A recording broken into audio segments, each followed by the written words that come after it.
First of all Asian কোয়ালিফায়ার্সের round already start হয়ে গেছে ইন্ডিয়ার ম্যাচের মাধ্যমে। আর যেহেতু একটা ম্যাচ চলে গেছে, আমাদের হাতে আর 5টা ম্যাচ আছে।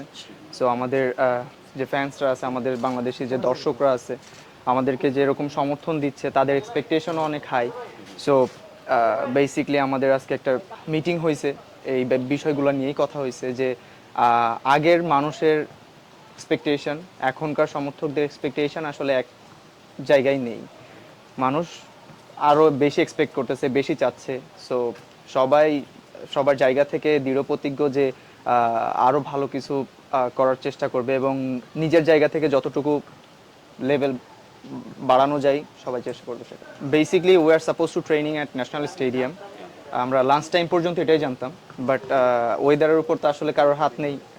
বৃষ্টি শুরু হয়ে গেছে, তো সেজন্যই সাডেন আমাদের স্কেডিউলটা চেঞ্জ করা হয়েছে। সেজন্য আমরা ন্যাশনাল স্টেডিয়ামে ট্রেনিং করতে পারিনি আজকে, যদিও আমরা করতে পারলে ভালো লাগতো, কারণ দীর্ঘ 4-5 বছর পরে আমরা ন্যাশনাল স্টেডিয়াম পেতে যাচ্ছি। সো যেহেতু হয় নাই, আর ওয়েদারের একটা ব্যাপার, এখন রেইনি সিজন, সো এটার সাথে আমাদের অ্যাডজাস্ট করে নিতে হবে। আর যেহেতু হামজা আমাদের সাথে অলরেডি খেলছে, হামজার সাথে সাথে সমিত সোমও আসছে, এটা আমাদের টিমের জন্য আসলে একটা ভালো নিউজ যে আমাদের কিছু পটেনশিয়াল প্লেয়ার যারা আমাদের টিমের জন্য ভালো হচ্ছে, আমাদের টিমের লোকাল মোটিভেশন প্লেয়ার বলেন, প্লেয়ারদের ভিতরে একটা মোটিভেশন কাজ করতে, একটা বুস্ট আপ কাজ করতেছে। সো আমি মনে করি যে হামজার সাথে সাথে সমিত সোম সহ যারা আসতেছে না কেন, এটা আমাদের টিমের জন্য ভালো এবং আশা করতেছি এরকম আমরা সবাই মিলে একটা ভালো রেজাল্ট করতে পারবো। এটা দুই দিক থেকেই কাজ করে, কারণ অ্যাজ এ প্রফেশনাল প্লেয়ার সমর্থকদের এক্সপেকটেশন থাকবে। যদি আমরা তাদের এক্সপেকটেশন ফুলফিল না করতে পারি, তারা আশাহত হবে। আর যদি করতে পারি, তারা আমাদেরকে সাপোর্ট করবে আরও বেশি। সো দুইটা দিকই আছে। তো আমরা ভয় দিকটাকে না নিয়ে আমরা আশার আলো দেখি, আমরা চেষ্টা করে যাই, ভালো হবে ইনশাআল্লাহ। না, যেহেতু আমরা আজকে স্টার্ট করতে যাচ্ছি ট্রেনিং, আর মূলত আমাদের আজকে সিঙ্গাপুর ম্যাচ নিয়েই আলোচনা হয়েছে, যেহেতু আমরা একটা ম্যাচ করে আগাই প্রত্যেকটা উইন্ডোতেই। সো যেহেতু এখন আমাদের নেক্সট ম্যাচ সিঙ্গাপুরের সাথে, তাদের স্ট্রং উইক পয়েন্ট নিয়ে অলরেডি কথা হয়েছে। আরও যে আমাদের সময় আছে, সেই সময়টা নিয়ে আমরা সেটা নিয়ে কাজ করব। আপনারা জানেন যে আগামী 4 তারিখ আমাদের ভুটানের সাথে ফ্রেন্ডলি গেম। তো আমরা আসলে কোচভাবে সময় পাবে না, 4টা সেশন। তো ইনশাল্লাহ আমরা সবাই যেহেতু খেলার মধ্যে আছি, এটা আসলে মানে তেমন একটা প্রভাব পড়বে না। আমাদের সবারই ফিটনেস আলহামদুলিল্লাহ ভালো আছে। তো ইনশাল্লাহ আপনারা জানেন যে ফিটনেসের জন্য আমাদের হচ্ছে আমরা জিপিএস ইউজ করতেছি। এটা আমাদের জন্য অনেক পজিটিভ থিং। তো ইনশাল্লাহ ওভারঅল আমি মনে করি যে ভুটান ম্যাচ বা সিঙ্গাপুরের ম্যাচ আমাদের ফিজিক্যাল কোনো প্রবলেম হবে না। না, অবশ্যই সিঙ্গাপুর দলকে আমরা আসলে সম্মান করি। তারা অবশ্যই যে ভালো টিম। তো ইনশাল্লাহ আমাদের ডিফেন্ডারদের ভিতরে ওই কিউরিওসিটিটা আছে যে আমরা আসলে যত ভালো এগেনিস্টের টিম হোক না কেন, আমরা ট্রাই করব আমাদের সর্বোচ্চটা দিয়ে আমাদের টিমকে ভালো কিছু উপহার দেওয়ার জন্য। আর আপনি মিডফিল্ডের কথাটা বললেন, তো আলহামদুলিল্লাহ দেখেন আপনি হামজা ভাই আসতেছে, সোম ভাই আসছে, ফাহমিদুল আছে, এবং আমাদের যারা আগের ছিল তারাও আছে। আলহামদুলিল্লাহ ওভারঅল আগের থেকে অনেক শক্তিশালী হবে মিডফিল্ডটা আমি আশা করি, এবং ইনশাল্লাহ হবে শক্তিশালী। তো ওভারঅল সবকিছু ঠিকঠাক, আমরা সিঙ্গাপুরের সাথে ভালো কিছু করবো ইনশাআল্লাহ। হ্যাঁ, আলহামদুলিল্লাহ অনেক ভালো সময় কাটতেছে।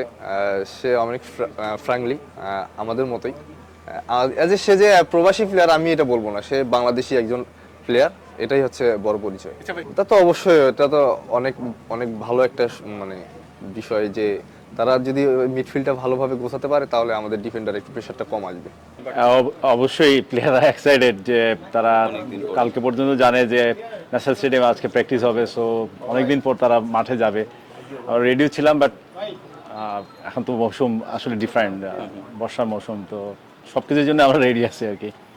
ছেলেরা হুট করে বলা হয়েছে যে কিংস এরিনায় যাচ্ছি ওদের প্র্যাকটিস গ্রাউন্ডে, তো তারা রেডি। বাট তারা মিস করলো আর কি আজকে স্টার্টিং ডেতে। ওভারঅল হাবিয়ার যেটা করে প্রথম দিনেই টিমকে তার এই অ্যাসাইনমেন্টে কি করতে হবে, টিমের কার কি দায়িত্ব এবং আগে কি করেছি, কোনটা করা যেতে পারতো, একটা মোটিভেশনাল মানে স্পিচ রাখে যেটা টিমকে উজ্জীবিত করে নিজেদেরকে সামনের যে অ্যাসাইনমেন্টটা আছে সিঙ্গাপুরের সাথে সেই সিঙ্গাপুরে ভালো করার জন্যে। সো আসলে আমরা আজকে ভিডিও সেশনে আমরা আগের সিরিজে কি করেছি, কি করতে পারতাম, এবং সামনে আমাদের জন্য সামনে কি চার্টটা আছে, যে চার্টটা দেখানো হয়েছে যে আমরা টপে আছি, আমাদেরকে এই সামনের ম্যাচটাতে কোয়ালিফায়ারের সামনের ম্যাচটা সিঙ্গাপুরের সাথে আমরা জিততে চাই। আমরা এর পরেও আরেকটা ম্যাচ আছে, সেটাও হোমে।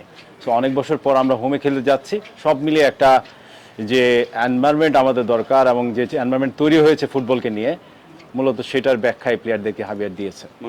না, আমাদের দৃষ্টিতে এটা একটা ব্যালেন্স টিম, যে টিমটা ডেফিনেটলি মিডফিল্ডে আপনারা জানেন কারা সংযোজিত হয়েছে, প্লাস অল ওভার ডিফেন্স এবং অ্যাটাকিং সাইড দিয়ে আমাদের টিমটা আগের থেকে অনেক বেটার সাইড। সো আমরা এখন ওটা বুঝ করছি না যে এখানে কোনো সমস্যা আছে। আলহামদুলিল্লাহ আমরা ব্যালেন্স সাইড। বিশ্ব সবসময় আমাদের একজন ইম্পর্টেন্ট প্লেয়ার। সো আমরা সবাই জানি সে ইনজুরিতে আছে, আশা করছি যে খুব তাড়াতাড়ি সে ফিরে আসবে। বিশ্ব ডেফিনেটলি আমাদের টিমের একজন ইম্পর্টেন্ট প্লেয়ার।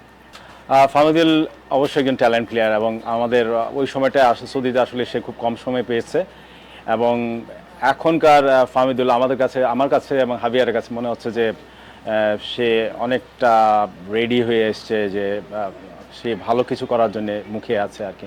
ইনশাল্লাহ দেখা যাক কীভাবে সে নিজেকে তুলে ধরে। Thank you.